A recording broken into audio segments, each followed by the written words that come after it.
পত্রিকা পড়ি, মোবাইল টিপি সারাদিন। বিদেশ থেকে আমার ভাতিজা মোবাইল পাঠাইছে, এটা কয় ভাবে টিপলে ভিডিও হবে, অডিও হবে, ডান দিকে টিপ দিলে কি হবে, সব আমি 2-3 সপ্তাহে আরেকজনের পাশে বৈশা খুব ভালো করে মুখস্থ করছি। এখন আমি এটা পারি।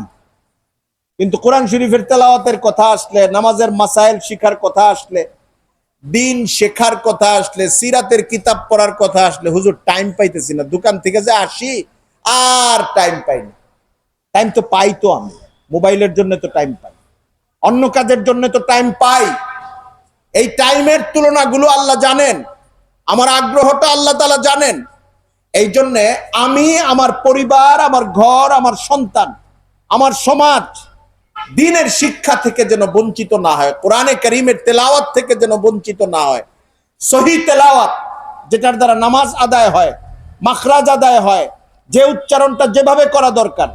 নোয়াখালীর শরীয়তে মেয়ে আপনাদেরকে বলি, আমার একটু হানি দেন, এই এলাকায় মানুষ এটা বেশি একটা বুঝবে না, এটা ওই এলাকায় বুঝবে।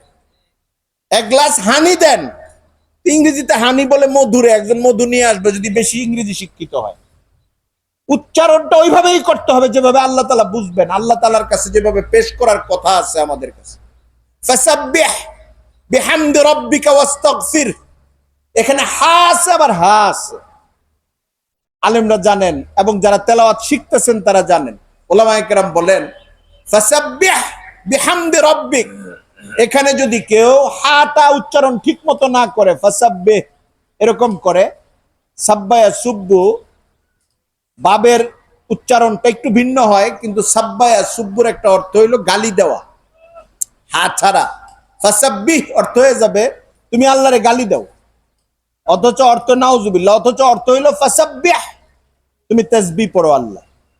পুরা উল্টে যায় অর্থ। কোরআন শরীফের বহু জায়গায় আপনার এই হালত আছে যে উচ্চারণ একটু উল্টা পাল্টা হয়ে গেলে অর্থটা পুরা বিপরীত অর্থ চলে আসে। এই জন্য কোরআন শরীফের তেলাওয়াত, নামাজ রোজার মাসাইল, আকীদার মাসাইল, যে এটা জানা জরুরি, এটা মানা জরুরি, এটা মানা জরুরি, এটা মানা জরুরি। অনেকে জানি না যে কোরআন শরীফের কোনো অংশ যদি কেউ মানতে না চায়, বলে যে আমি তো কোরআন শরীফের সব বিশ্বাস করি, এই অংশটা আমি বিশ্বাস করি না, এটা আমার মনে ঢুকে না, পরিষ্কার হয় না, নন সাইন্টিফিক লাগে না, একটু অবৈজ্ঞানিক মনে হয়, আমি কোরআনের এই অংশটুকু গ্রহণ করতে পারলাম না, এই কথা যে বলবে তার ঈমান থাকবে না, এটা অনেকে জানে না। ডাইরেক্ট কথা চলে যাচ্ছে নাকি না সাউন্ড হচ্ছে? হ্যাঁ, আমি বলতে থাকি, এর মধ্যে সাউন্ড দেখলে ভালো হয়। জি, তো কোরআনে কারীমের তেলাওয়াতের ক্ষেত্রে আমরা এই চেষ্টাটা করব, নামাজের মাসাইল, আকীদা জানা শোনা। এইখানে মাইকের কে আছেন দেখেন? হ্যাঁ হ্যাঁ, জি। কোরআনে কারীম তেলাওয়াত শিখার ক্ষেত্রে, নামাজ রোজা শিখার ক্ষেত্রে, দিন শেখার ক্ষেত্রে এই ফিকিরটা আমরা করব, যেন এই বিষয়গুলো আমাদের অস্পষ্ট না থাকে, অজ্ঞতা না থাকে। এখন একটা প্রশ্ন আসবে যে হুজুর আমি কি অল্প কয়েকদিনের মেহনতে একজন আলেমের মতো জানতে পারবো? না, এটা হবে না, এটা হওয়ার কঠিন হয়, কিন্তু মৌলিক জিনিসগুলি, জরুরি জিনিসগুলো জানা থাকতে হবে। বড় যেন অ্যাক্সিডেন্ট থেকে আমি বাঁচতে পারি, বড় জিনিসগুলি, মোটা জিনিসগুলো জানা থাকতে হবে। এটাকে আমরা কিভাবে বলি? এটা আমরা এইভাবে বলি, বিদ্যুতের একটা তার মাঠের পাশ দিয়ে গেছে, তারটা খোলা, কভার নাই তারের উপরে। বাংলাদেশের মানুষ অন্তত বুঝে, স্কুলে পড়া থাকুক, মাদ্রাসায় পড়া থাকুক অথবা না থাকুক, এই তারে হাত দেওয়া যাবে না, দিলে ইলেকট্রিসিটি আমার গায়ে চলে আসবে। এই যে এলেম, এটা যার নাই সে দুর্ঘটনায় পড়ে যায়।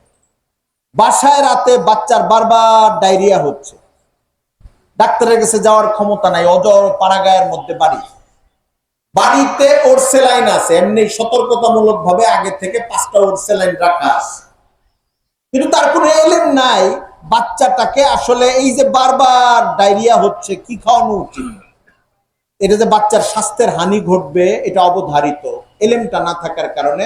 কিন্তু এখন দেশে বেশিরভাগ মানুষের এই এলেমটা আছে, কোন জিনিসটা করলে জানের ক্ষতি হবে, কোন জিনিসটা অবশ্যই জানা উচিত, এই জিনিসগুলো মানুষ বুঝে, দুনিয়ার লাইনের বিষয়গুলো বুঝে। এটা অনেকটা আছে ইঞ্জিনিয়ারিং এর জিনিস, কোনোটা আছে মেডিকেলের সাথে সম্পৃক্ত জিনিস, কোনোটা আছে অন্য আরেকটা বিষয়। রাস্তায় গাড়ি চালাইতেন, বাইক চালাবেন, ট্রাফিক আইনের উপরে কোনো কোর্স করেন নাই, বাইক কিনে এনে চালানো শিখছেন। বাংলাদেশের রাস্তায় যদি চলেন, আপনার বাম দিক দিয়ে যে চলতে হবে এটা আপনি জানেন, ডান দিক দিয়ে চললে আপনারা ধরবে। বাংলাদেশে চলার কারণে হেলমেট যে লাগে এটা আপনি জানেন। মানে এইটার জন্য আলাদা বইপত্র না পড়লেও চলতে চলতে এই এলেমগুলি মানুষের অর্জন হয়। অর্জন হওয়ার কারণে সামাজিক জীবনের বিপদ থেকে সে রক্ষা পায়। ঠিক একইভাবে কোরআনে কারীমের তেলাওয়াত সহ দ্বীনের ঈমান, দ্বীনের মাসাইল, দ্বীনের জরুরি বিষয়গুলো শিখার ক্ষেত্রে আমাদের এতটুকু আগ্রহ থাকতে হবে। আমি প্রফেসর হই, আমি দোকানদার হই, আমি চাকরিজীবী হই, আমি ইঞ্জিনিয়ার সাহেব হই, আমি আর্মি হই, পুলিশ হই, আমি সচিব হই, যেই হই, সহি কোরআন তেলাওয়াতের পাশাপাশি জরুরি ঈমানিয়াত এবং মাসাইল, দ্বীনের মাসাইল, অ্যাক্সিডেন্ট থেকে বাঁচার জন্য, দুর্ঘটনা থেকে বাঁচার জন্য খুব জরুরি পরিমাণে এলেমটা আমার জানা থাকতে হবে। আর আলেমদের সঙ্গে সার্বক্ষণিক সম্পর্ক থাকতে হবে। তাহলে ইনশাআল্লাহ আল্লাহ তাআলা ফায়দা দান করবেন। 2 নাম্বার যে কথা, সেটা হলো আমাদের দ্বীনি কাজের ব্যাপারে কখনো হতাশা আনা যাবে না। ওলামায়ে কেরাম অনেক দামি দামি কথা বলেছেন, আমি শুনেছি। এখানে আমি যোগ করতেছি, দ্বীনি কাজের ব্যাপারে, ইসলাহি কাজের ব্যাপারে, দাওয়াতি কাজের ব্যাপারে দেশের পরিস্থিতি পরিবর্তন হবে, বৈশ্বিক পরিস্থিতি পরিবর্তন হবে, হালাত অনুকূল থেকে প্রতিকূল হবে, প্রতিকূল থেকে অনুকূল হবে, লাল হবে, নীল হবে, সবুজ হবে। কিন্তু দ্বীনের ফিকির, দ্বীনের দাওয়াত, এই মেহনত ঝড়ের সময়, রাতের সময়, বন্যার সময়, সাইক্লোনের সময়, অনুকূল সময়, প্রতিকূল সময়, সব সময় জারি থাকবে ইনশাআল্লাহ। এবং এর মধ্য দিয়ে মানুষ জান্নাতের রাস্তা পাবে ইনশাআল্লাহ। এটার সঙ্গে নিজেদেরকে যুক্ত রাখতে হবে। হযরত মুহাম্মদ সাল্লাল্লাহু আলাইহি ওয়াসাল্লাম সাহাবায়ে কেরামকে দাওয়াত দিয়েছেন। মক্কার যুগে শুরুর দিকে কিছু সাহাবী ইসলাম গ্রহণ করছেন, অন্যরা মারামারি করছেন। অন্য যারা মক্কাবাসী ছিলেন তারা সাহাবীদেরকে মারতে চেষ্টা করছেন, হুজুরকে মারার চেষ্টা করছে। যারা মারতে চেষ্টা করছে, হুজুর কিন্তু তাদের পিছনে মেহনত বন্ধ করেননি। মদিনায় হিজরত করে চলে গেছেন। মক্কাবাসীর সঙ্গে কয়েকটা জেহাদ হয়েছে, বদরের